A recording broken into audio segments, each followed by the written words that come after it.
Transaksi interperusahaan persediaan. Pada tanggal 1 Januari 2017, P telah melakukan akuisisi S dengan nilai $720.000 untuk mengambil alih 75% kepemilikan. Pada saat akuisisi, nilai ekuitas S terdiri dari saham biasa $420.000 dan saldo laba sebesar $140.000. Kelebihan nilai wajar terhadap book value dialokasikan kepada inventory under value 30%, terjual 2017. Land under value 40% masih digunakan. Building under value 30%, masa manfaat 10 tahun. Dan equipment over value 30%, masa manfaat 5 tahun.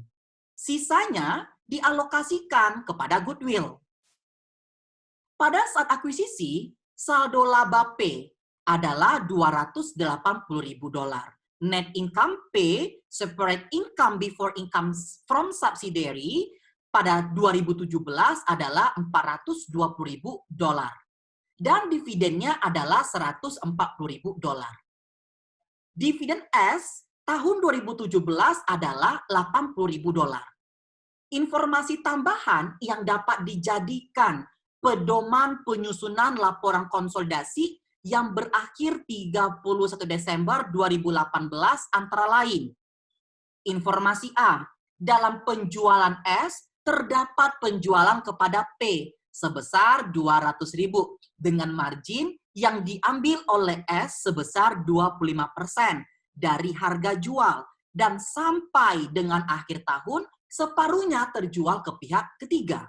Informasi B, sisa persediaan tahun 2017 pada P yang dibeli dari S seharga 125.000 dan COGS-nya 100.000 telah selesai dijual sepanjang tahun 2018.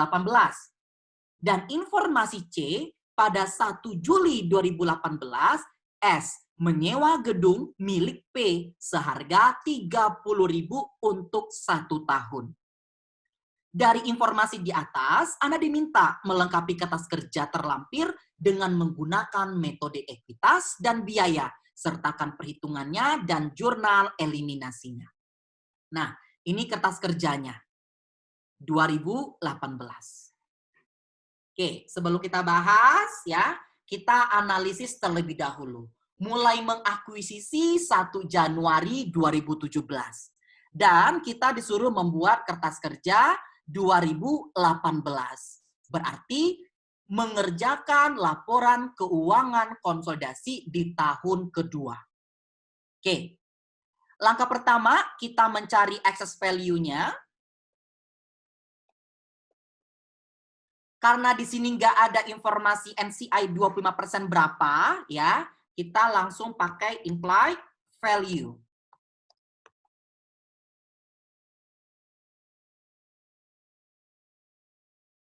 Ya, berapa implied value-nya?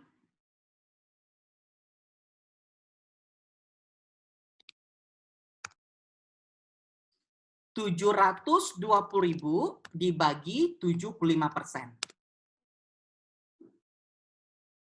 Kemudian, book value of net asset atau equity S sebesar common stock dan RE. Ya, berapa? Sini ada informasi common stock dan RE. Ambil di sini common stocknya sebesar 420.000. Oh, sini ada 420.000 dan labanya 140. 420.000 dan RE-nya 140.000. Kita totalkan 560, kita selisihkan 400.000, kita sebut dengan excess value. Kita alokasikan ke aset neto teridentifikasi. Yang pertama ke inventory. Di sini inventorinya under value dan sudah terjual di tahun 2017 sebesar 30% dikalikan dengan excess value. Kemudian kita alokasikan ke land, dan land juga under value, sebesar 40%, dikalikan sama excess value. Kemudian ke building, building di sini under value,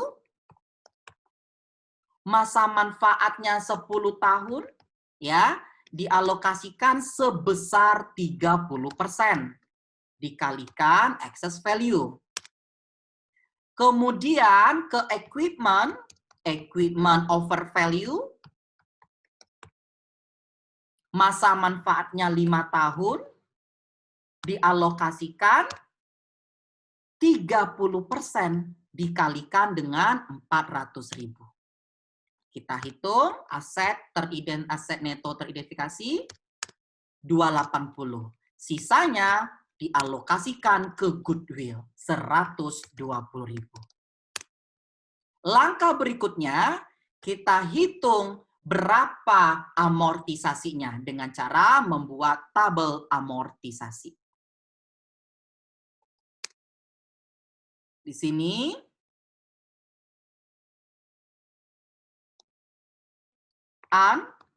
unamortized beginning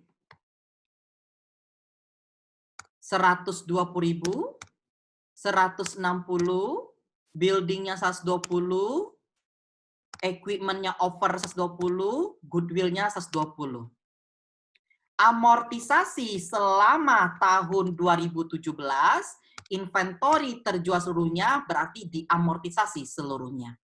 Tanah tidak diamortisasi, building diamortisasi selama 10 tahun dan per tahunnya 12.000. Equipment diamortisasi selama 5 tahun dan per tahunnya 24.000. Goodwill tidak diamortisasi, 0.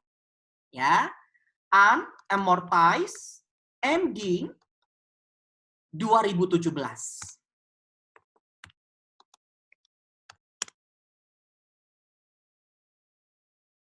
Ya. Berikutnya sini amortisasi selama 2018. Karena inventory sudah 0, sudah habis ya, berarti 0. Tanah tidak diamortisasi 0, building diamortisasi per tahun 12.000, equipment diamortisasi per tahun 24.000, goodwill tidak diamortisasi. Berikutnya sini unamortized ending 2018. Oke, kita hitung total amortisasinya selama 2017 108 dan selama tahun 2018 12.000. Oke, berikutnya kita cari bagian laba ya, bagian laba untuk CI dan NCI ya. Di sini ada net income, kemudian amortization, ya, kemudian ada adjusted income. Oke, di sini ada informasi CI 75%, ada informasi NCI 25%. Net income-nya berapa 2018? Ambil angka di income statement, yaitu 280.000. Amortisasi 2018, ambil 12.000 ini, yang positif. Adjusted income-nya sebesar 292. Bagian CI 75% kita kalikan. Bagian NCI 25% kita kalikan.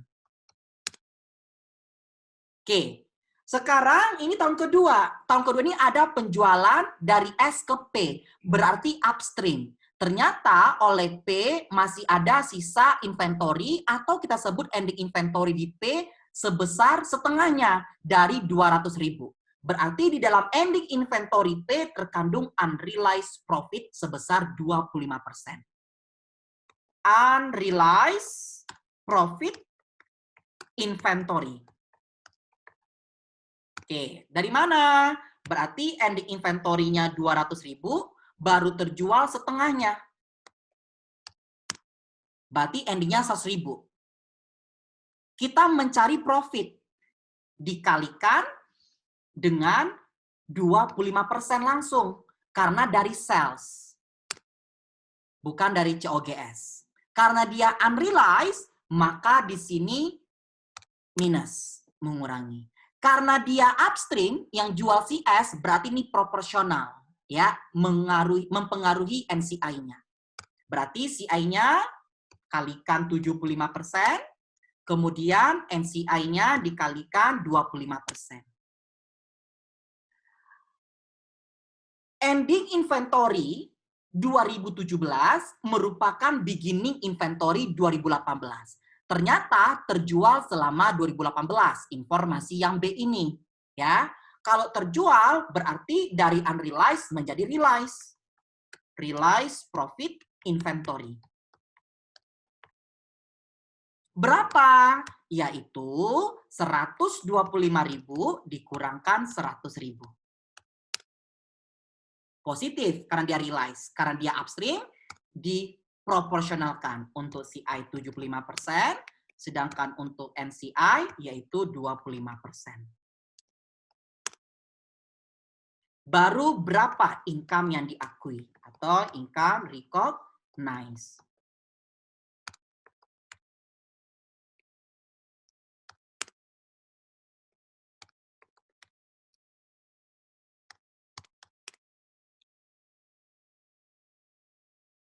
Oke.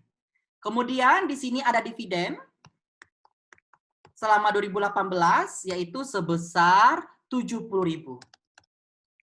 Bagian CI 75% dan bagian NCI 25%. Oke, karena kita menggunakan metode ekuitas ya.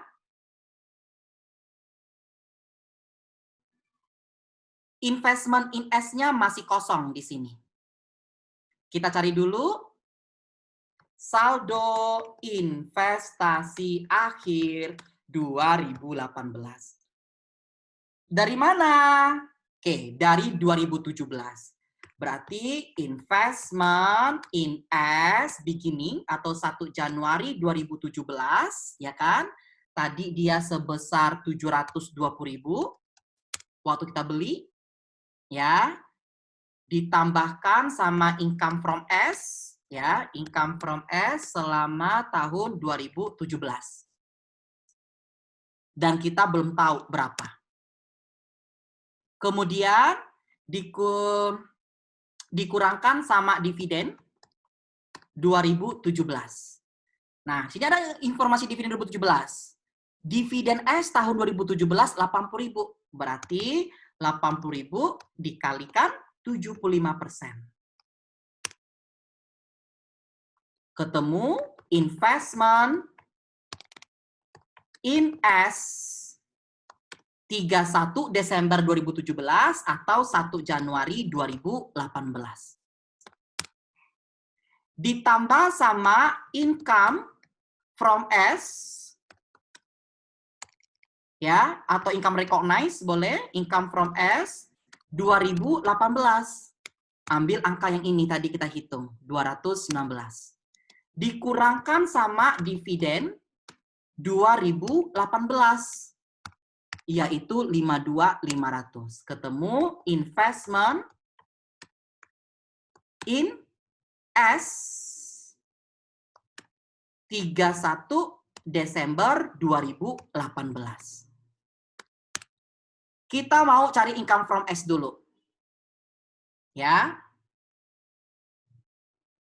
Income from S 2017. Nah, ada nggak informasi berapa net income-nya? Net income si S ini 2017. Tidak ada ya. Hanya dividen saja. Ingat, informasi income from S, net income itu ada di sini. Di RA statement. Ya. Oke. Berarti kita bisa menggunakan rumus dari RS statement, tapi kita buat dulu rumus secara garis besarnya. Net income net income S 2017, ya kan? Kita nggak tahu berapa. Kemudian amortisasinya selama 2017, ambil angka yang ini 108 Kemudian di sini adjusted income. Ya, belum tahu juga. Kemudian di sini ada unrealized profit inventory. Di 2017 kan udah ada penjualan kan inventory tadi yang 25.000 unrealized-nya ya. Ada sebesar 25.000 dari mana? Dari 125.000 dikurangkan dengan 100.000. Ya. Nah, di sini kita cukup untuk CI aja yang 75%. Oke. Dikalikan 75%. 18.750. Nah, inilah income recognize-nya. Kita belum tahu. Oke, apa yang masih kosong sini? Net income S. Berarti kita cari sini, net income S 2017. Bisa dari changes in RA, dividen boleh, ya, seperti minggu lalu. Atau bisa juga kita pakai rumus RA beginning ini. RA beginning tambah net income kurang dividen dapat RA ending, gitu ya. Oke, di sini ada RA S 1 Januari 2017, net income S 2017, dividen S 2017, dan RA S 31 Desember 2017 ya. Nah, bisa kita cari pakai rumus ini. Awalnya berapa? Sebesar 140.000. Kemudian RA ending-nya berapa? Atau beginning di 2018 tadi sini ada 210 ya. Nah, di soal diketahui dividen S 2017 80.000. Berarti sini ada dividen. Ingat ya, dia minus. Oke. Berapakah net income S yang ini? Oke. Berarti kita ngitungin dari bawah kan? Dari sini. Berarti RE karena ini berkurang ya, berarti ditambah sama dividen ya. Ditambah 80.000 dikurangkan dengan 140. Inilah net income S. 150.000. Atau ya bisa cara sebelumnya. Changes in RA, ya kan? Dari 210.000 dikurangkan 140.000. Nah, diketahui sini ada dividen S 2017. Yaitu di sebesar berapa? 80.000 kan? Nah, berarti sini net income S 2017. Tinggal tambahkan aja. Boleh. Oke, udah ketemu net income S 150.000, masukkan ke sini. Ya, berarti ketemu adjusted income-nya.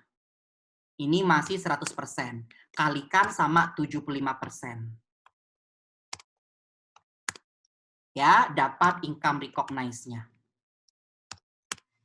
Inilah income from S-nya. Tahun 2017, 12.750. Pindahkan ke sini, 12.750. Ketemu investment akhir 2017 atau beginning 2018. Ketemu investment ending akhir 2018. 839.250. Oke. Kemudian langsung kita cari RE, karena sini tahun kedua, REP-nya masih kosong, ya. REP, ya, 1 Januari 2018. Berarti REP 1 Januari 2017 ditambah net income P 2017 dikurangkan dividen P 2017 karena menggunakan metode ekuitas ditambah sama income from S 2017 ketemu REP ya 31 Desember 2017 atau 1 Januari 2018. Nah, berapa berapa angkanya semuanya? Kita lihat informasi soalnya. REP 2017 280. Ya, net income P 420 dan dividen 140. 420.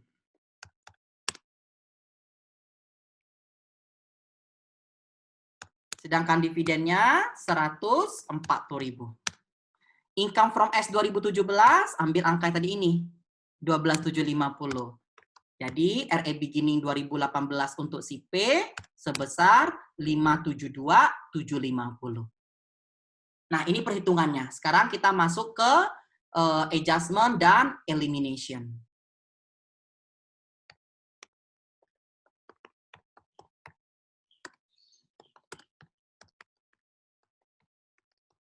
Ya. Pertama, error and omission. Error and omission. Ada nggak di soal ini salah catat? Salah pembukuan? Atau belum dicatat? Tidak ada, ya. No entry. Kedua, intercompany profit. Nah, ini tahun kedua.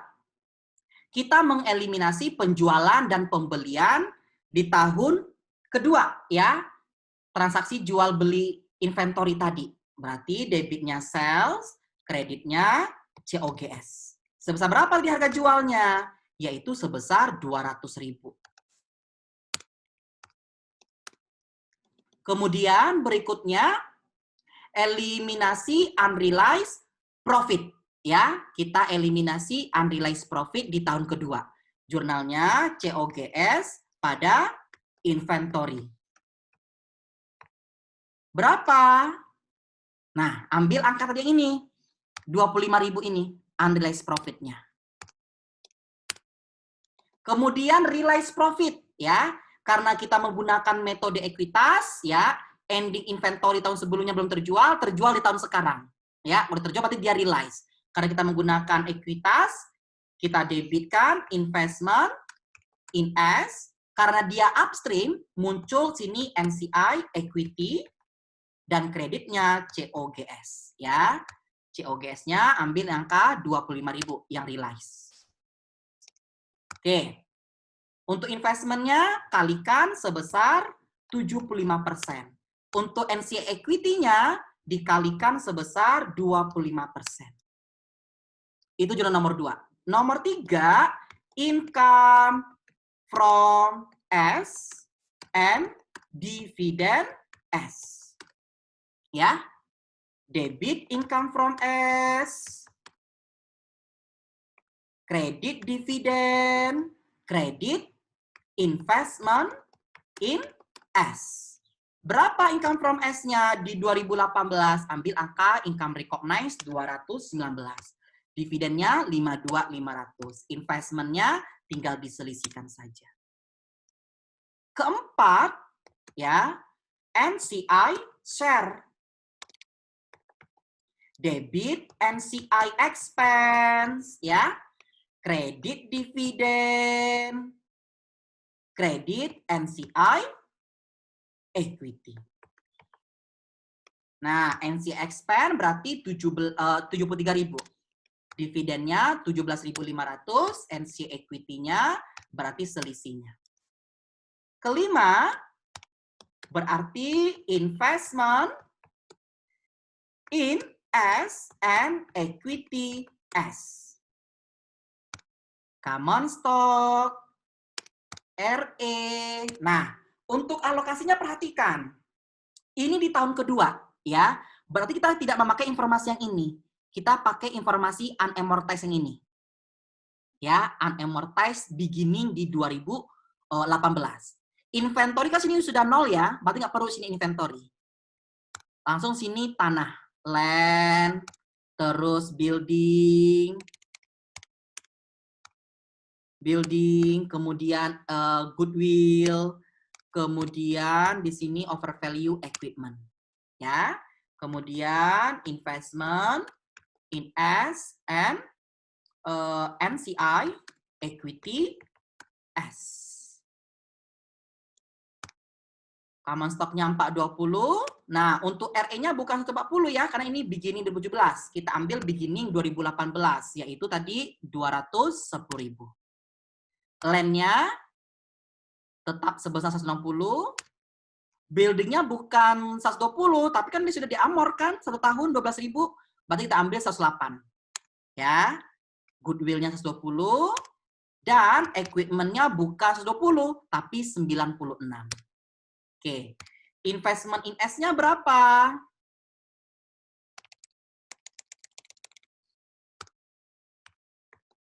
Oke. Kalikan 75%. 691, 500. NC equity-nya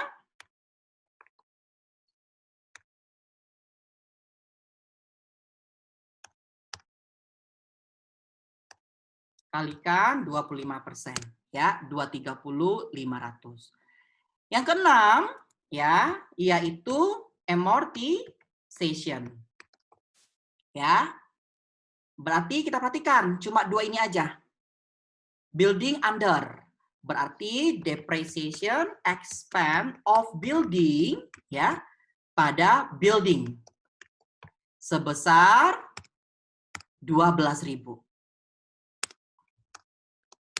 Kemudian 24.000 equipment overvalue, debit equipment, credit depreciation expense of equipment sebesar 24.000. Sudah? Oke. Kemudian yang ketujuh, other. Ya, other reciprocal. Nah, ada nggak utang piutang disebutkan di soal? Tidak ada. Ada nggak dividen payable sama dividen receivable? Tidak ada. Apa informasi yang disebutkan di soal? Informasi yang C. 1 Juli 2018, S menyewa gedung milik P seharga 30.000 untuk tahun. Berarti penyewa siapa? Yang menyewakan si P, ya. Yang menyewakan si P, si S yang menyewa. Oke. 1 Juli ya, 2018, 30.000 untuk 1 tahun. Kita ilustrasikan seperti ini. Ini P,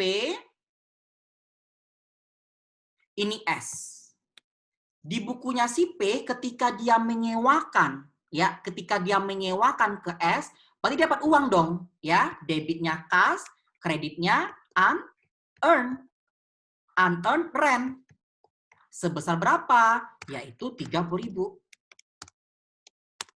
Di bukunya S karena dia menyewa, ya kan? Berarti kan kreditnya kas kan, dia ngasih kas untuk 1 tahun, debitnya prepaid, ya, prepaid rent sebesar 30.000. Nah, ini 1 Juli. Di akhir tahun, si P akan membuat jurnal untuk mengakui berapa sih pendapatannya, ya kan? Berarti dia mengakui berapa selama 1 Juli sampai 31 Desember. Berarti 6 bulan, ya. Kita jurnal, debitnya unearned, kreditnya rent income. Ya. Berapa? 30.000 dikali 6 per 12. 15.000. Di bukunya S, berapa sih yang sudah menjadi beban gitu ya, yang sesungguhnya? Kreditnya prepaid rent, debitnya rent expense. Yaitu sebesar 30.000 dikali 6 per 12. Nah, begitu ya. Ini transaksi P dan S. Nah, kalau kita buat buku besarnya ya, unearned ini dia di mana nih normalnya nih? Kan dia di kredit ya. 30.000 dikurangi debit 15.000, sisa 15.000. Ini di kredit. Kemudian rent income ini di kredit 15.000. Oke. Kalau kita lihat dari sisi P, prepaid expense ini di mana? Normalnya debit kan? 30.000 dikurangkan 15.000. Kemudian rent expense muncul di debit. Nah, ini debit. Ini nggak boleh diakui, nggak boleh muncul di laporan keuangan konsolidasi. Harus kita eliminasi, ya.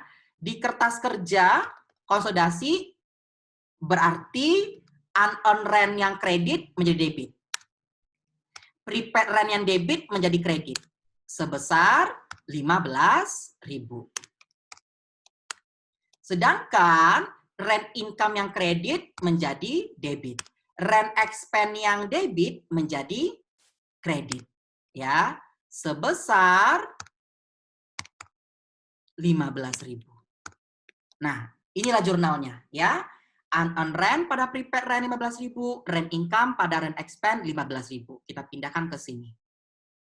Unearned rent pada prepaid rent sebesar 15.000 dan ini sebesar 15.000. Kemudian rent income pada rent expense sebesar 15.000. Oke, sudah selesai. Kita jumlahkan debit dan kreditnya.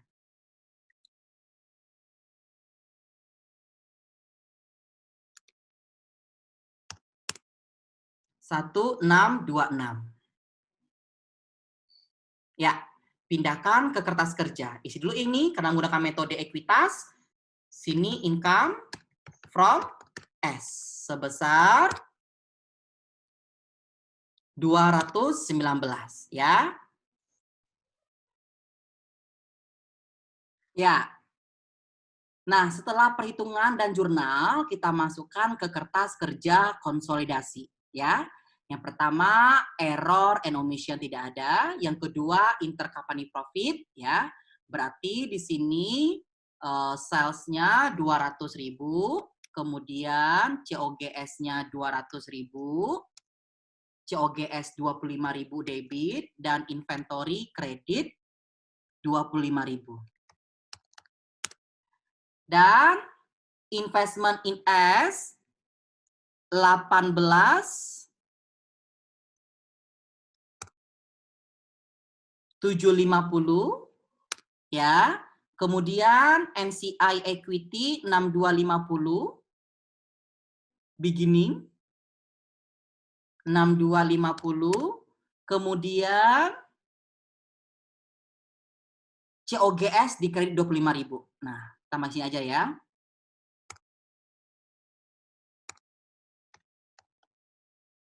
Oke. Nah, ini sudah kita masukkan ke kertas kerja. Yang ketiga, income from S dan dividen S. Income from S-nya berapa? 219. Kemudian dividen 52.500. Investment in S-nya 166. 166.500. Oke, ini sudah. Keempat, NCI share. Berarti sini NCI expense. Ya. Berarti sini 73.000. Dividennya 17.500. NCI equity ending 55. Nah, sini ya. 55.500. Ini sudah kita masukkan ke kertas kerja. Yang kelima, investment in S dan equity S 420.000. RE-nya 210.000, kemudian land sebesar 160, building sebesar 8, goodwill sebesar 120, dan equipment kredit 96, dan investment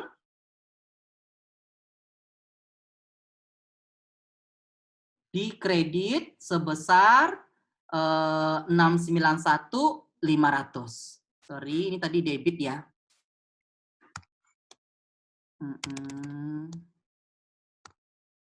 Tadi ini debit ya. Nah, sini di kredit tadi berapa?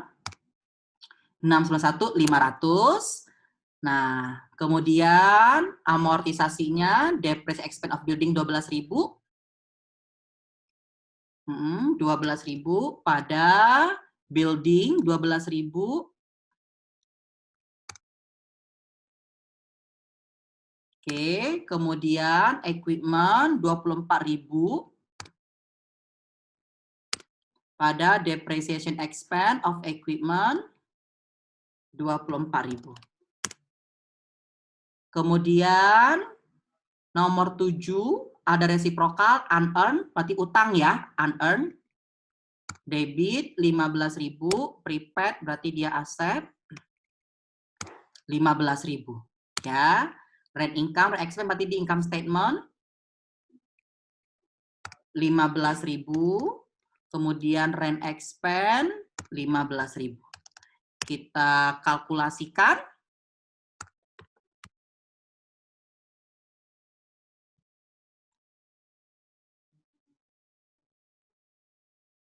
Jumlahnya 1626. 1626. Ah, ini masih kurang. 1395.500. Kita cek. 230.500. Apa itu 500? Oh, ini NC Equity S ya. Di kredit beginning. Oke, kita masukkan di sini 230.500. Oke. Nah, belum bisa kita konsol, kita hitung dulu net income P. Kemudian REP beginning 2018, tadi kita temu 572. RE endingnya P 2018 1647. Kemudian tadi merupakan RE ini ya, di neraca pindahkan. Total liquidity ekuitasnya ya, pindahkan ke total aset. Investment in S tadi udah kita cari karena dia menggunakan metode ekuitas 839.250. Ketemu kasnya, total aset dikurangkan aset non kas. Ya, 2121. Udah semua terisi, langsung kita konsol. Sales P tambah S kurangi debit ditambah kredit. Ya.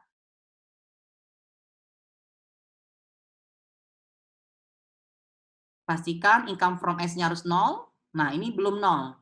Berarti salah rumus. P tambah S kurangi debit ditambah kredit.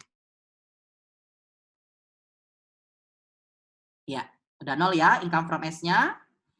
Kita hitung net income konsol 1,215.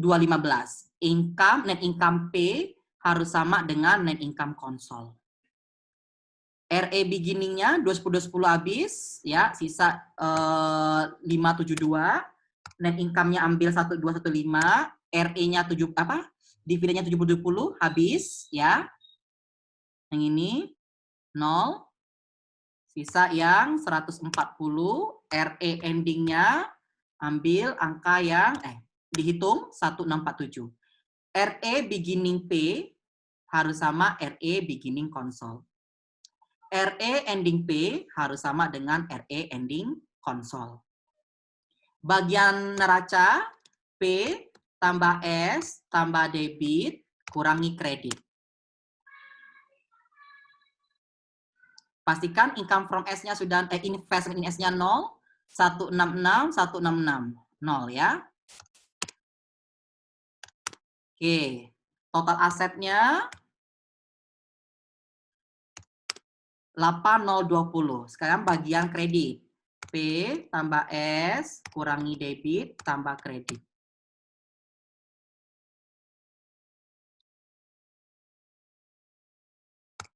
P tambah S kurangi debit tambah kredit. RE-nya ambil tadi di RE statement ending. NC equity-nya tambahkan debit, tambahkan dulu kredit, kurangkan debit.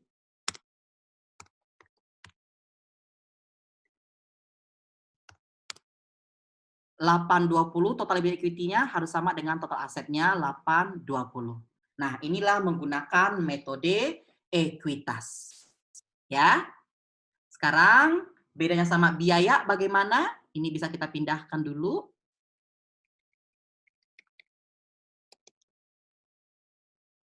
Oke, dari informasi I.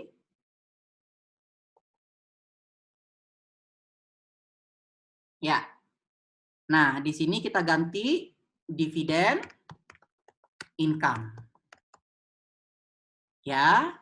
Jurnal berapa yang kita ganti? Nah, dari nomor 2, karena dia menggunakan cost method ya. Ini bukan investment karena dia masih upstream. Ini kita ganti RE.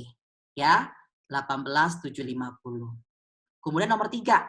Nah, di sini dividen income. Ya, debitnya dividen income. Oke. Berapa dividen income-nya? Ambil yang perhitungan tadi, 52.500. Oke, 4 sama, 5 sama, 6 sama, 7 sama. Nah, di sini ada catch-up adjustment.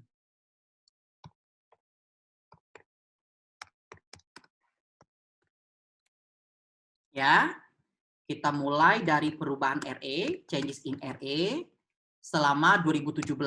Ya, ambil angka 210, dikurangkan dengan saat akuisisi 2017, 140, dikalikan 75%. Ya, berikutnya, sini ada amortization. Ya, ambil yang selama 2017. Dikalikan 75%. Kita kalkulasikan 28.500. Minus ya, berarti kita jurnal debit RE, kredit investment in S. Kalau sini positif, berarti investment pada RE. Ya. Berapa angkanya? Yaitu 28.500. Kita totalkan. 1459 tadi sama 28.500. 1488, 1459, tambah 28.500. Oke, kemudian informasi RE di sini. Ini REP tambah net income P dikurangi dividen P, bukan income from S, tapi kita menggunakan metode cost, ini ditambah dengan dividen income. Ya. Berapa angkanya? Berarti 75% dikalikan berapa tadi dividennya 2017? 80.000. Ya. Angkanya 60.000. Jadi 620.000. Oke. Sekarang kita masukkan ke ini jurnal ya, atas kerja. Dividend income-nya tadi ketemu 52.500 ya. Yang sales pada COGS 200. Ulang lagi ya. 200.000 pada 200.000, COGS-nya 200.000 ya.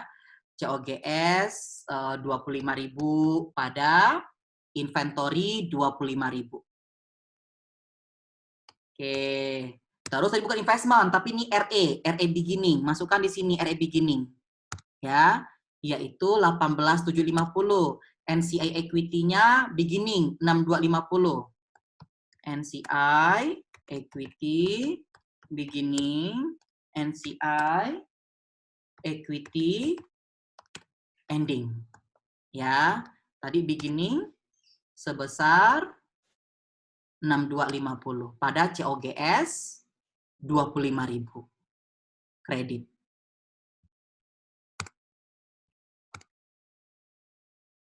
Oke.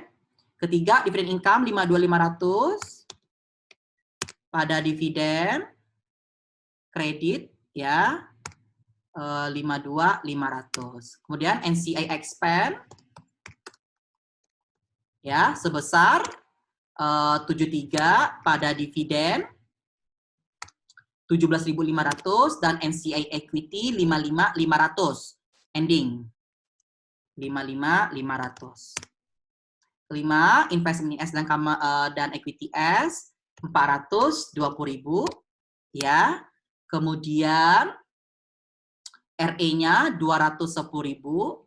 Nah, ini ditambah di debit ya, 210.000. Kemudian tanah 160, land 160, building 108, goodwill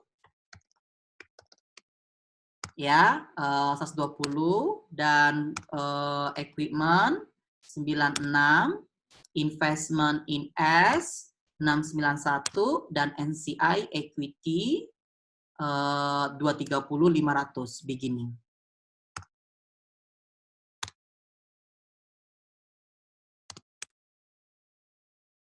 Ya. Oke. 6 depreciation expense 12.000 pada building 12.000,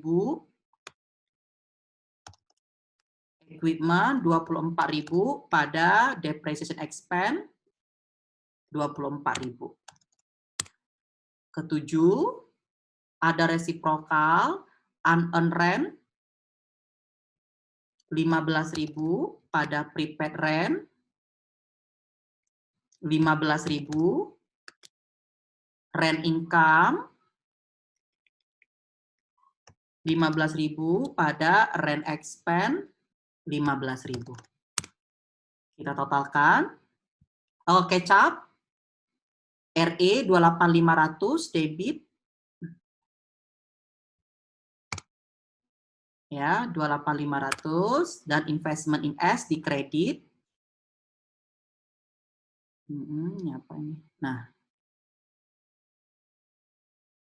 oke, masukkan ini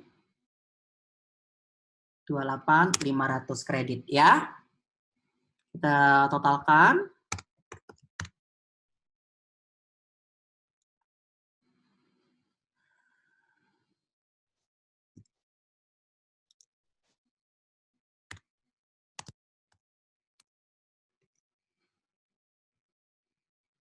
Satu empat delapan bersama. Kita isi informasi si P 1048, RE beginning P, ambil tadi angkanya 620, ketemu RE endingnya, pindahkan ke sini, neraca, ya, total aset, total liquid ekuitasnya dihitung dulu, masukkan ke total aset, ya, investment in S, ingat, ini menggunakan metode cost, berarti sebesar harga perolehannya 720, ya, kasnya total aset dikurangkan total aset non kas. Kasnya 21, metode ekuitas juga 21 sama ya. Sekarang kita konsol P ditambah S kurangi debit tambah kredit. Pastikan income from S-nya 0, dividend income-nya 0 sudah. Kita hitung net income konsol 1.215. Ya. Kemudian RE statement-nya P tambah S kurangi debit tambah kredit ya 572. Nah, ini sama kayak REP tahun 2017 572. Oke, berikutnya net income-nya ambil 1.215. Kemudian dividennya 140. RE ending-nya 1647. Pindahkan ke sini 1647 di neraca.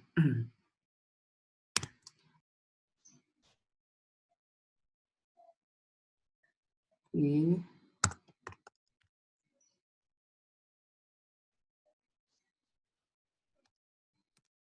Nah, 820 ya. Nah, sekarang ini bagian kredit, P tambah S kurangi debit ditambah kredit. Oke, juga 820. Ya, akan menghasilkan angka yang sama ya, baik menggunakan cost method maupun equity method akan menghasilkan angka yang sama. Demikian pembahasan soal.